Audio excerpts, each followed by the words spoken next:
감사합니다. 위기를 기회로 삼으면 하나님의 은혜가 더 크게 다가올 줄 믿습니다. 2주 전에 저희 교회가 앞에서는 하수가 역류를 했고, 우리 뒤쪽에 강단 밑으로는 우리가 알지 못하는 사이에 벽을 타고 이렇게 교회 강단 쪽에 물이 고이기 시작했고, 우리 눈에 보이지 않지만 우리에게 위기가 다가오고 있었던 겁니다. 우리 컴퓨터가 물에 잠기고 그래서 지금 사용 불가하고 있고, 또 보이는 것처럼 올겐 다리는 좋게 벽에 세월이 있어서 촉셔가지고 아마 수리가 될지 아니면 그냥 이참에 정말 잘 치지도 않으니까 정리를 해야 할지 고민이고요. 또 이 벽의 몰딩 사이 뒷면으로 물이 이렇게 차있는 부분이 뒤에서 냄새가 썩어가면 이렇게 우리에게 계속 곰팡이 냄새가 드는데, 저쪽 교육관 쪽에 가보니까 TV 쪽 밑으로 이렇게 습한 기운이, 곰팡이들이 많이 이렇게 올라와서 한 30cm 정도 위쪽으로 자국이가 있는 상태에 있더라고요. 이 모습을 보니까 당시에는 당황스럽고 황당하기도 하고, 또 물을 퍼내는데 또 한 3일 정도 말리는데 한 주 동안 이렇게 걸리는 이 시간들이 참 곤혹스럽고, 또 수요 예배, 또 금요 예배, 새벽 예배에도 우리가 할 수 없는 상황 속에 있어서, 지난주에는 마침 제가 정한 휴가 기간이다 이렇게 정해놓았는데, 이거 바닥 다 이렇게 보다시피 파 해쳐 다 뜯어내고 한 겹, 두 겹을 띄어 있는데 한 겹을 띄워놓고 이걸 말리면 괜찮겠거니 생각을 했었는데, 또 열어보니까 본드에 물이 적셔가지고 흘러내리고 도저히 안 되겠어요. 그래서 두 겹까지 다 벗기는 상태에 있어서 장로님 토요일 전화를 했는데 그냥 밑에 텐트라고 이렇게 깔고 예배 드립시다 이렇게 상의는 했는데, 금요일날 비가 안 왔으면 이게 금요일날 작업을 바닥을 하려고 그랬었어요. 근데 비가 또 오고 그래서 말리지도 않고 도저히 안 되겠는데, 우리 연세 드신 분들이 많은데 맨바닥에 텐트 이런 깔고 예배 드린다는 게 쉽지 않게 생각이 들더라고요. 그래서 이제 윤국이 집사 오라 그래서 작은 숫자나마 의자를 이렇게 들여놓고, 괜찮죠? 예. 그래서 지금 이렇게 그래도 예배 형태가 된 것 같습니다.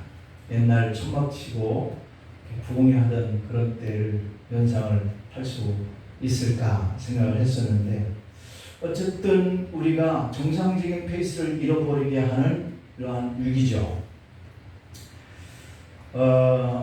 존 보녀는 이 베드포드의 벽촌에서 댐장의 아들로 태어나서 아버지의 직업을 이어받은 사람입니다.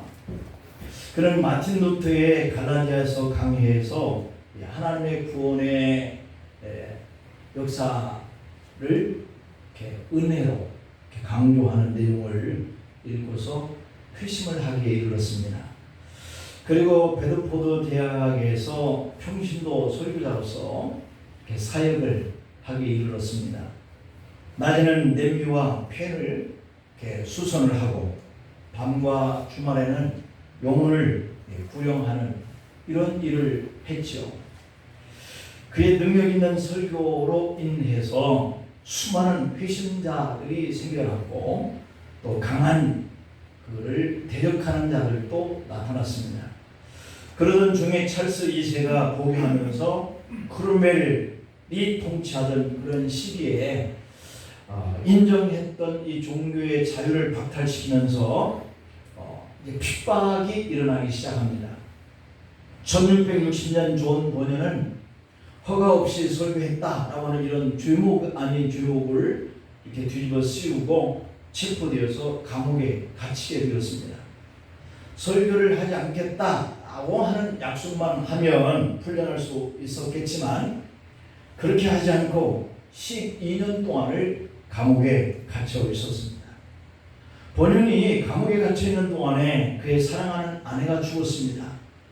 아내가 죽자 세 자녀는 스스로 생존을 책임져야 하는 이런 고아의 처지가 되고 말았죠.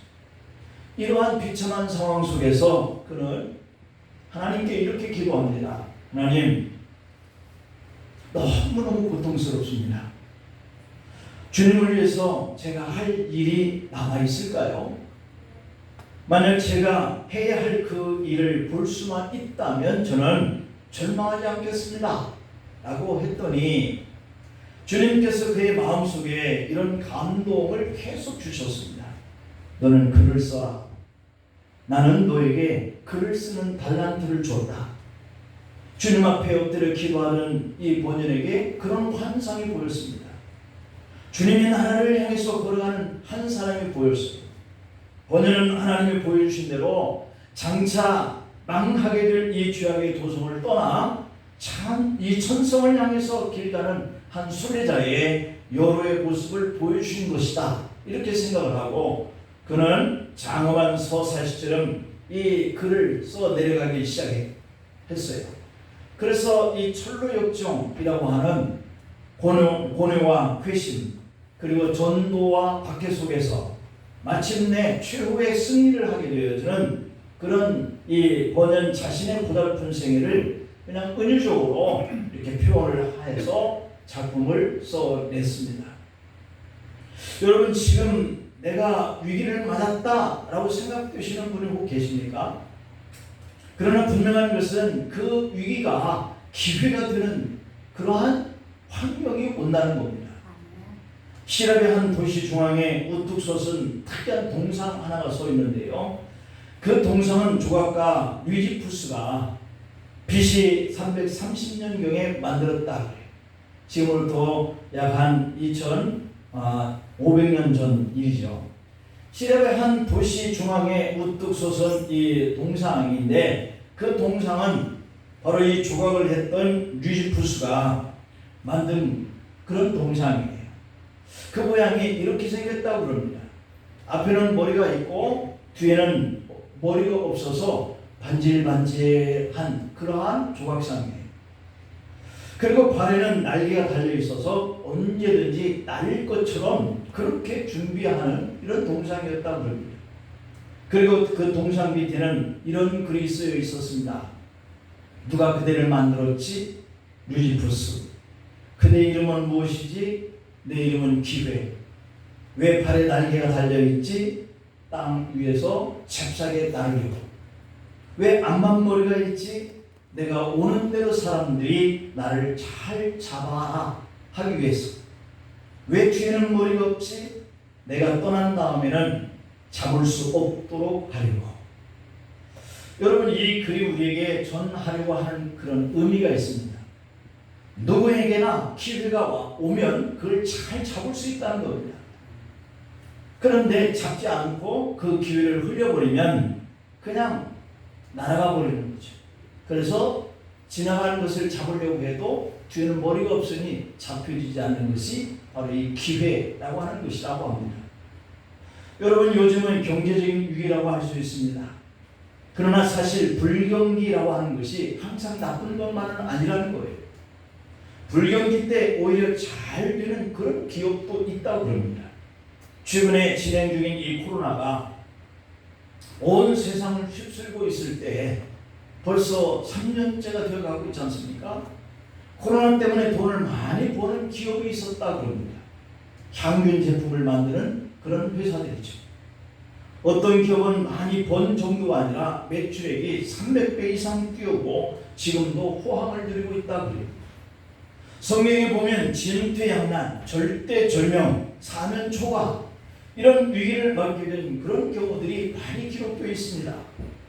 바로의 군대가 쫓아올 때 그 군대를 피해서 도망가고 있었던 모세와 이스라엘 백성들, 앞에 홍해가 가로막고 있었습니다. 그런 경우에도 바로 위기죠. 다니엘과 그의 친구들이 사자굴과 풀무불 속에 던짐을 받았던 경우에도 그들에게 다가온 위기입니다. 이스라엘 민족의 한순간에 멸절당할 뻔했던 이런 때도 민족의 국가의 위기를 겪던 그 순간도 위기죠. 죽으면 죽으리라고 외쳤던 이 에스더나 모르드게가 당한 위기도 그렇고, 이 암몬 모압의 연합군의 포위를 당해서 몰살 위기를 당했던 이 히스기야 군대도 그렇고, 블레셋 용장 골리앗의 위협을 받던 다윗의 위기가 그렇고, 사도들의 죽음의 위기가 다 그런 겁니다. 원치 않았던 환경 속에서 살던 사람들, 위기를 갑자기 만나는 경우들이 있었던 것이죠. 그렇게 위협을 받던 다윗도, 사도들도, 그리고 이스라엘 민족들도, 다윗, 그리고 모세, 이렇게 사람들에게 오는 위기를 보면 그 위기 때문에 다 끝장날 것 같아요. 그것 때문에 어렵고 그 힘든 상황을 상대하기가 어려워서 끝날 것 같은 생각이 드는 거예요. 우리 교회도 그런 거예요. 아, 끝날 것 같다 라고 하는 이런 위기죠. 우리가 재정이 있어서 뭐 얼마든지 이렇게 생각할 수 있는 여건이라고 한다면, 아, 마침 잘 됐다, 이참에 한번 다 바꾸지 뭐, 이런 생각을 할 수 있을 터인데 그런 생각을 가질 수 없는 여건이잖아요. 위기입니다. 어떤 사람들은 파도에 휩쓸려 죽기도 하는데 그 파도를 타는 사람들이 있어요. 서핑을 즐기는 사람들 말이죠. 어떤 사람들은 돌에 걸려 넘어지는데 어떤 사람은 그 돌을 딛고 올라서서 즐깁니다. 같은 돌인데도 어떤 얘기는 걸림돌이 될 수도 있는데 디딤돌이 될 수도 있고, 이렇게 동일한 위기 상황을 맞이했는데도 불구하고 어떤 사람은 절망하고 주저앉아 버리기도 합니다. 그런데 어떤 사람은 그 위기를 잘 극복해내고 오히려 반전의 기회로 삼습니다. 그렇다면 우리가 인생을 살면서 중시해야 될 것이 무엇인가? 늘 좋은 환경보다 어려움이 올 때 어떻게 생각할 것인가, 그리고 그것을 어떻게 대응할 것인가 생각하는 이 태도가 매우 중요합니다. 이 세상 사람치고 늘 좋은 환경 속에서만 사는 사람은 하나도 없지 않습니까? 시시각각 어려운 일들을 만날 수가 있습니다. 그러다가 언젠가는 그 위기가 다 지나가고 여기에 내가 이렇게 있네, 평온한 환경을 맞이할 수가 있습니다. 이런 위기와 그리고 기회라고 하는 것은 우리가 그것을 대응할 때 어떻게 생각하느냐, 여기에 달려있는 것이죠. 그런데 대부분의 사람들은 이런 어려운 상황을 만나면 낙심하고 절망하고 원망하고 포기하려고 합니다. 누가 이것을 탓할 수가 있겠습니까? 많은. 그러나 그 환경 속에서 모든 것들을 포기한다고 해서 누가 도와주고 대신 인생을 살아주지 않습니다. 우리는 본능적인 이러한 그 반응을 나타내는 것, 이것은 누구나 다 동일해요. 아, 이제 큰일 났다, 어떻게 하지? 낙심하는 것 말이죠. 본능이. 그런 상황이 이렇게 지나가고 나면 사람들은 언제 그랬느냐 쉽게 회해할 수 있고요. 또 다시 그렇게 웃고 기쁘고 즐거움을 누리다가도 어느 한순간 또 어려운 상황이 빠지면 금세 우리가 인상을 쓰고 우리가 이렇게 마음을 또 절망감, 낙심하는 이러한 우리의 모습을 나타낼 수밖에 없지. 자, 그러나 우리는 그런 보통 사람들과는 달라야 합니다. 왜요? 우리는 그리스도인이지 않습니까? 우리에게는 아버지 하나님이 계시지 않습니까? 할렐루야. 우리는 하나님이 합니다. 아버지, 일이 이렇게 되었습니다. 앞으로 어떻게 해주실 겁니까? 기대하는 게 있어요. 기대하는 게. 저는 요즘에 소망이 부풀어 있습니다. 하나님 어떻게 바꿔주시려는지. 아멘? 아멘. 걱정할 거 없어요. 두려운 마음을 우리가 다 떨쳐버려야 돼. 이렇게 됐을 그 상황에는 우리가 낙심이 되지만 바꿔지게 하는 거, 변화되게 하는 거 우리 아버지가 또 해주실 거니까요. 여러분 다음 주에는 또 어떻게 바뀌어졌는지 기대하십시오. 바꿔주실 거예요. 우리의 삶이 다 동일해요. 어려움이 온 다음에 기쁨이 오고요. 기쁨인가 싶으면 또 어려움이 오는 것이 우리 인생사예요. 그러니 지금 우리가 낙심할 때가 되었는데 이제 바꿔주시면 기뻐할 때가 오리라고 믿습니다. 자, 우리는 그리스도인이에요. 사람의 본능적인 이런 방법으로만 우리가 살 수 있는 사람이 아니에요. 우리는 주님을 앙망하면서 사는 소망적인 사람인 줄 믿습니다. 본능적으로 살아서는 결코 행복할 수도 없고 그 인생을 승리해낼 수도 없어요. 가령 걱정과 근심의 위기가 있어도 낙심만 하지 말고 바꿔서 생각하는 거예요. 이 위기를 어떻게 기회로 극복할 것인가 하는 이런 생각 말이죠. 오늘 본문에는 위기 상황 가운데 속에서 신앙적 반응으로 승리한 사람 히스기야의 이야기가 나옵니다. 위기를 극복하여서 인생 역전을 이룬 대표적인 사람이죠. 성경에 보면 위기를 기회로 삼은 인물들이 참 많습니다. 끝없이 보이는 위기를 믿음으로 극복해냈던 이 요셉의 역전의 드라마 같은 이 삶이 바로와 대결에서 결국 승리한 이 모세의 역전 드라마 같은 그러한 삶이 있다라고 하는 사실이에요. 함정에 빠졌던 다니엘의 역전 드라마는 위기를 위기로 끝내지 아니하고 오히려 위기를 기회로 삼아서 인생 역전을 이루잖아요. 오늘 본문은 바로 그것을 우리에게 교훈하는 메시지입니다. 그는 우상을 숭배했던 악한 아스 왕의 아들로 태어났지만 악한 아버지의 영향을 받지 않았습니다.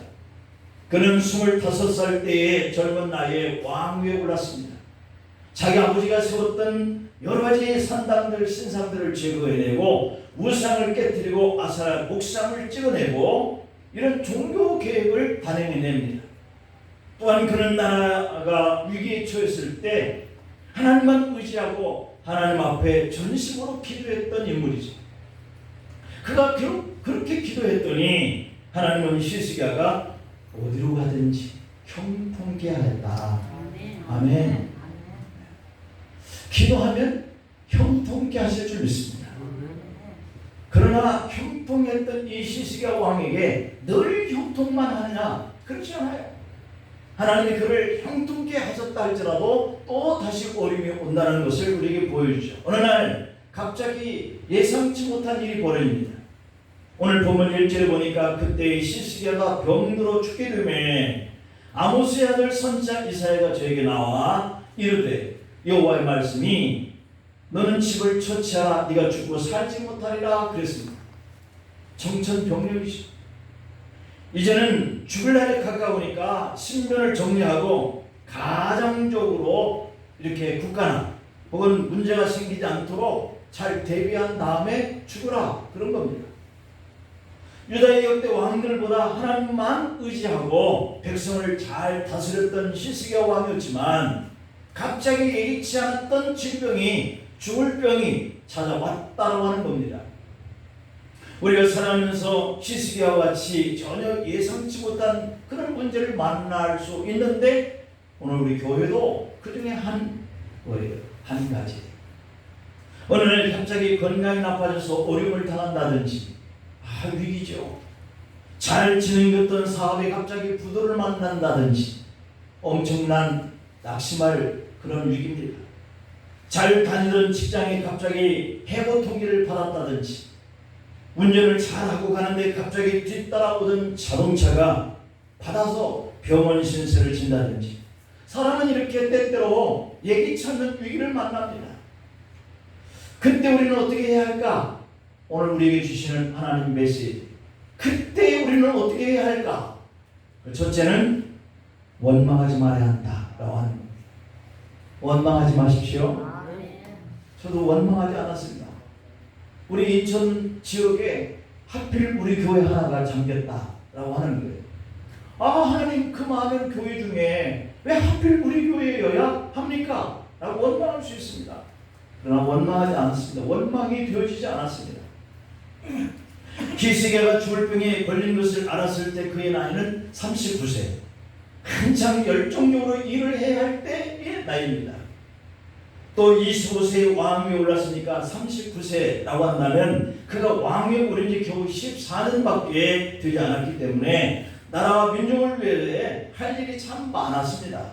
그 당시에는 보통 40년, 20년, 50년 이렇게 왕의 자리에서 그 왕권을 가지고 일을 했던 때이거든요. 그런데 그때 14년밖에 안 됐다고 하는 것은 이제 한참 일할 수 있는 때라고 할 수 있는 것이죠. 당시 아수르 산헤립 왕이 랍사게 장군과 수많은 군사를 거느리고요, 이스라엘을 점령하고 남유다마저 삼키려고 예루살렘을 침략해 왔습니다. 순식간에 산헤립은 유대의 44개의 성읍을 점령한 데 이어서 이제 애굽과 유대 간의 통로인 라기스의 그 요새마저도 점령을 합니다. 결국 예루살렘은 아수르 군대에 완전히 포위당하고 이제 예루살렘 성 하나 남은 거예요. 이제 유다 왕국은 바람 앞에 촛불처럼 이 국가적으로 매우 위급한 상황에 처해 있습니다. 이렇게 위급한 상황 속에서 히스기야는 인생을 정리하라라고 하는 하나님의 보내신 선자의 말을 듣습니다. 네가 더 이상 살지 못할 거야. 경고죠. 위기입니다. 히스기야가 개인적으로 이것은 정말 자신에게는 하늘이 무너질 것 같은 그러한 소식이에요. 자, 그런데 히스기야는 그 위기의 현실을 받아들입니다. 그리고 하나님이 원하시는 것이 무엇인지 이것을 알고자 했어요.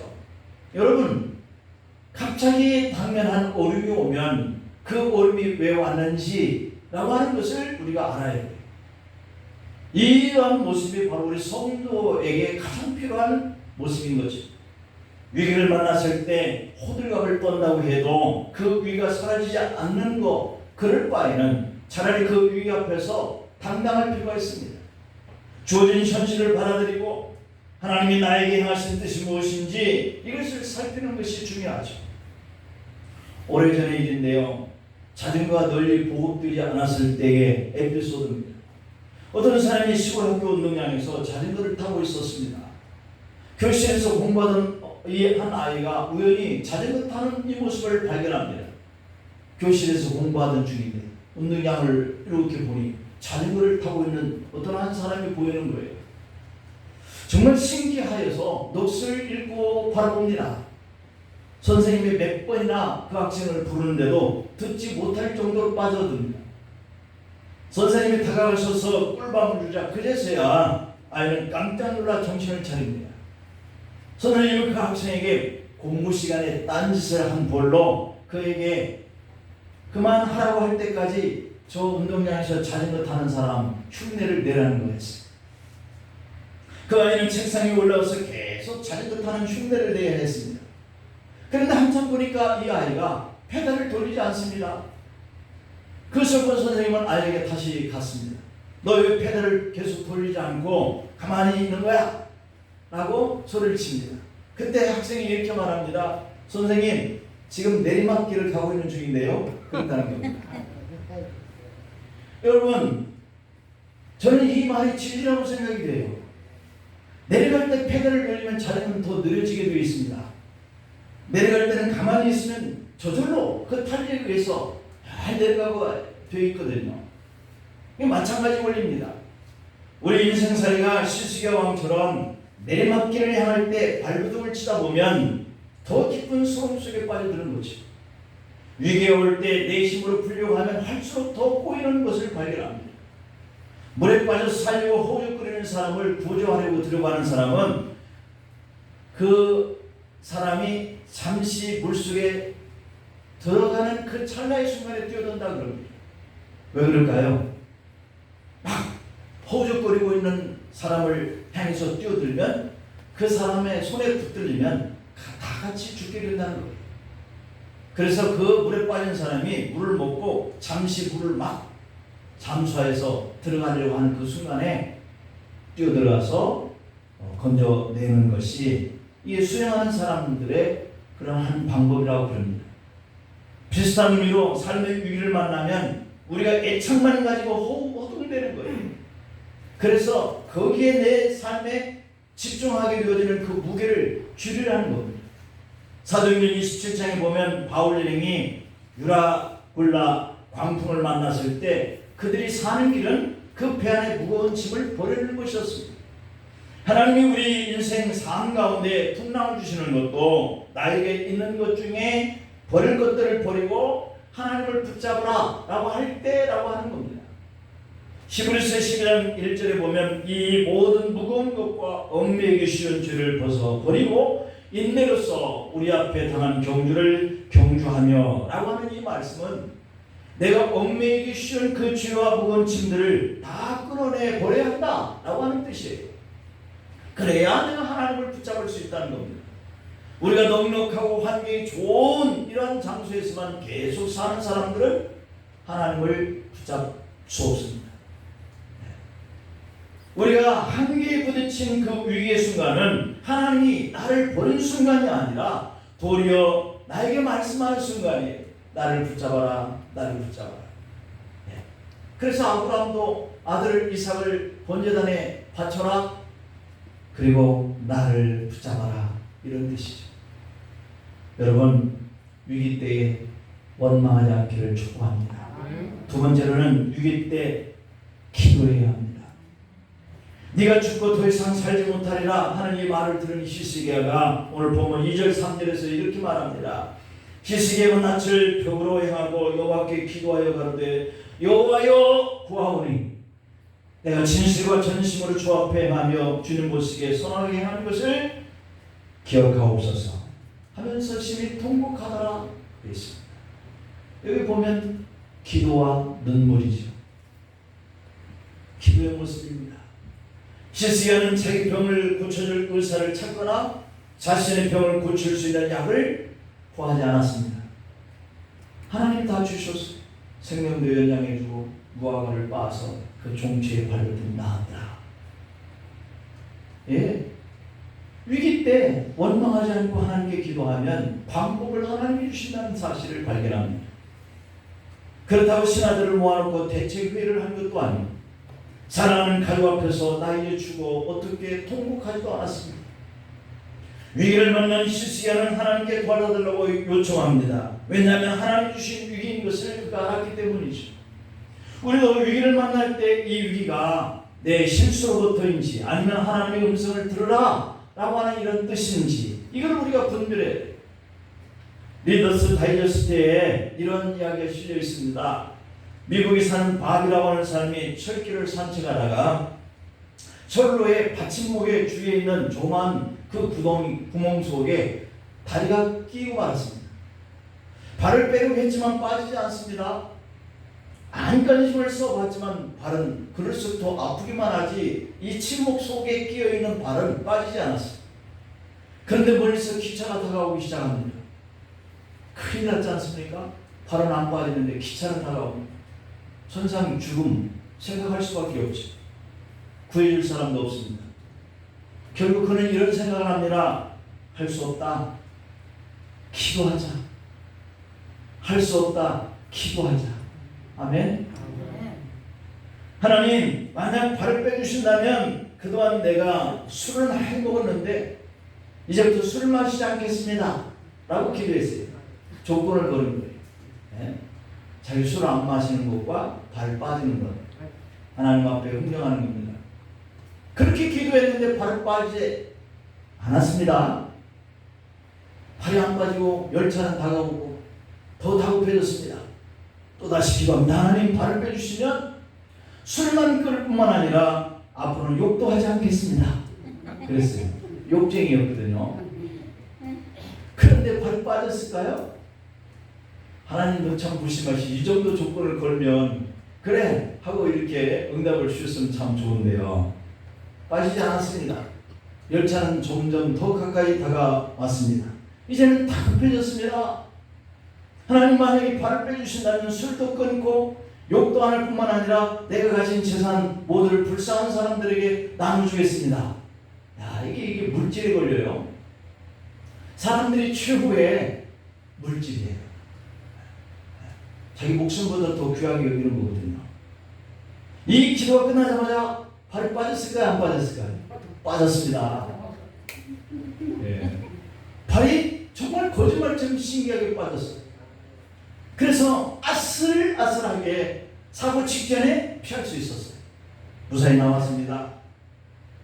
얼마나 정말 그 급박한 마음에 빠져나오니 이 숨을 몰아서 쉬었어요. 한숨을 쉬면서 그 바비라고 하는 사람이 이렇게 기도합니다. 하나님, 하여간 내 힘으로 빠져나오긴 했지만 자우간 감사합니다. 누구의 힘으로 빠져나왔어요? 하여간 자신의 힘으로 빠져나왔다 그러잖아요. 하여간 내 힘으로 빠져나오긴 했지만 하나님께 자우간 감사합니다. 이랬어요. 참 신기한 기도입니다. 일단은 목숨이 살아났으니까 전 재산 가난한 사람을 나눈 것과 이 흥정이 안 맞다고 생각을 하죠. 이제 정신이 되돌아온 거지 않습니까? 여러분, 밥처럼 위기 속에서 하나님이 응답하셨음에도 불구하고 자기 힘으로 되었다고 생각하는 사람들이 많다는 뜻입니다. 여러분은 어떻습니까? 내 힘으로 이렇게 됐다고 생각하기가 더 쉽습니까? 하나님이 치료해 주셨음에도 불구하고 다 나을 때가 됐으니까 나은 거지 뭐. 무슨 하나님이 치료해서? 라고 생각하지는 않습니까? 오늘 본문에서 시스기야 왕은 벽을 향해서 기도했다라고 그랬습니다. 3절 하반부에 보니까 심히 통곡했다고 했어요. 하나님은 눈물의 기도를 보시고 부르짖는 그 기도를 들으셨어요. 그리고 5절 6절에 보면 내가 네 기도를 들었고 그랬거든요. 우리의 기도도 하나님이 들으실 줄 믿습니다. 여러분들의 눈물도 하나님이 보실 줄 믿습니다. 그리고 그가 하나님 앞에 나아가서 기도하고 하나님을 붙잡으려고 하는 것을 보시는 거예요. 내 기도를 들었고 네 눈물을 보았노라. 내가 너를 낫게 하리니 네가 3일 만에 성전에 올라가겠고 내가 네 날에 15년을 도할 것이며 너와 이 성을 아수르 왕의 손에서 구원하고 내가 나를 위하고 또 내 종 다윗을 위함으로 이 성을 보호하리라. 세 가지 조건이에요. 다시는 적들이 침입해 올 수 없도록 방어해 주겠다. 생명을 연장시켜 주겠다. 그리고 네가 성전에 올라가겠다. 그리고 생명을 연장시켜 줍니다. 여러분, 우리가 문제가 생기면 위기가 오면 고민만 하지 말고 나의 눈물로 하나님께 기도함으로 그 위기를 기회로 만드시기를 축복합니다. 아예 이것은요 공식이에요. 공식. 하나님이 만들어준 공식. 우리가 수학 문제도 공식으로 풀면 1 더하기 1은 2, 1 곱하기 1은 1 이렇게 공식이 있으니까 답이 나오잖아요. 우리의 문제도요, 삶의 인생의 문제도 공식이 있어요. 어려움이 온다. 그리고 그것은 반드시 지나가고 또다시 즐거운 때가 온다. 그런데 항상 계속 즐겁냐? 아니야. 또다시 어려움이 와. 그럴 때 우리가 어떻게 하느냐? 하나님의 뜻이 어디에 있는지 그리고 나가서 기도하고 그것을 찾고 그러면 문제는 또다시 지나가게 하고 이게 공식이거든요. 자, 마지막으로 결론적으로 세 번째, 위기를 만나면 거짓 정보에 현혹되지 말라. 잘못된 정보에 현혹되지 말라. 위기일수록 거짓 정보에 현혹되기 쉽다고 성경은 가르칩니다. 내가 어려우면 이 사람이 이런 말 저런 말 하면 그런 거 같고 저런 거 같고 그런 거거든요. 그럼 내가 흔들립니다. 벗어나게 되어지는 가장 큰 특징은요, 바른 소리를 들어야 한다는 거예요. 위기일수록 하나님의 음성만이 위기에서 우리가 얻어야 할 답인 줄 믿습니다. 위기를 만날 때 성급하게 결론 짓지 말아야 돼. 히스기야는 단지 이사야 선지자를 통해서 하나님의 약속만 들었어요. 7절에 보면 답이 나옵니다. 이사야가 이르되 무화과 반죽을 가져오라 하며 무리가 가져다가 그 상체에 놓으니 나으니라. 왕의 시중들이 이사야의 지시대로 무화과를 끄게 해서 왕의 상처에 판구에 붙이자 왕이 죽을 병이 깨끗이 나았다. 사실 하나님이 낫게 하시려는데 무화과를 빻아서 붙인다고 낫겠어요? 이거는 의미가 참 깊은 겁니다. 하나님은요, 우리에게 뭔가 표적을 나타내 보이셔서 하나님이 하시나라고 하는 것을 우리에게 보여줘요. 우리가 구원받으면, 예수 믿으면 구원받지, 세례 그거 받는다고 구원을 표시라고 하는데, 상징이라고 하는데, 세례 받는다고 구원받습니까? 그렇지 않아요. 그러나 세례도 받게 하시면서 우리에게 또 구원받은 자녀가 됐다라고 하는 것을 우리가 알게 만드셔요. 그렇기 때문에 하나님 우리에게 살면서 표적을 보여주세요.